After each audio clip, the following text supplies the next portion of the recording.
Hi, in this video we are going to study how to represent audio using binary.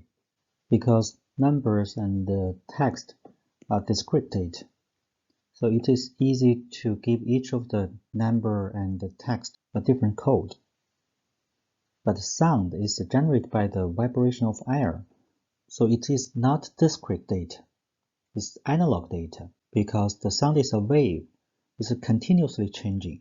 So we cannot have limited number of code for the sound. So in order to represent audio in the computers, we have to convert the sound into discrete data. So the computers will convert the sound to digits by the sampling technology. So it will change the sound from the analog data to discrete data. And then we can use a player to play the sound by converting from the electrical data to the analog data.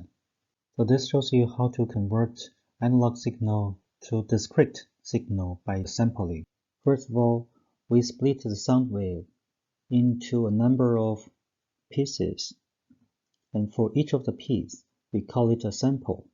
Of course, for each of the sample, it's analog data, but in order to digitize the data, we're going to use one value to represent the sample. For example, the first sample, we use this value to represent the whole sample. And for the second sample, we use this number to represent the second sample. If we give each of the sample a number to represent that sample, so we are going to have a discrete signal. So this is how we convert from an analog signal to discrete signal. How to decide the value of the sample? We can use the technology called digitize.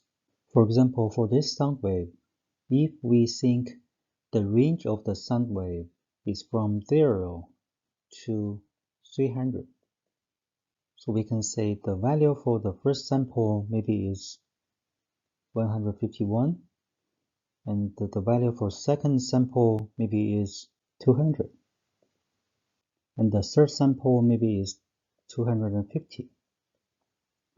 So after we give each of the sample a value, it's easy for us to represent the sample by using binary. We can just use the binary to represent the number.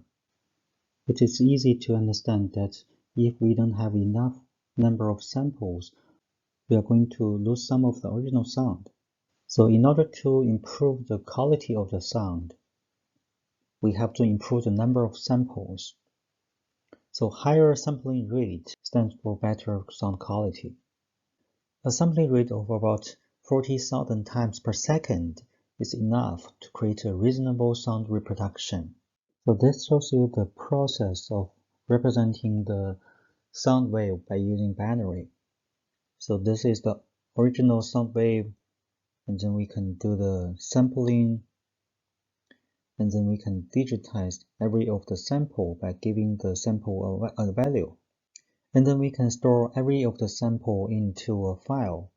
For example, in this file, the value for the first sample is 130, and the value for the second sample is 140. So we can just represent these numbers by using binary and store all the numbers into the file. If we only have 30 samples for the 1 second sound wave, so we are going to have 30 binary numbers for this 1 second sound. So the sampling technology will probably lose some of the peak values during the sampling of the wave. For example, this peak value will be lost because we don't get a sample from here. In order to accurately represent this sound, we have to increase the sampling frequency to reduce the possible loss. Because the human can hear sound from 20 Hz to 20,000 Hz. So sampling above 44,000 Hz can eliminate any potential loss of data. So we usually call this 44,000 Hz is the CD quality. So this is the general audio processing.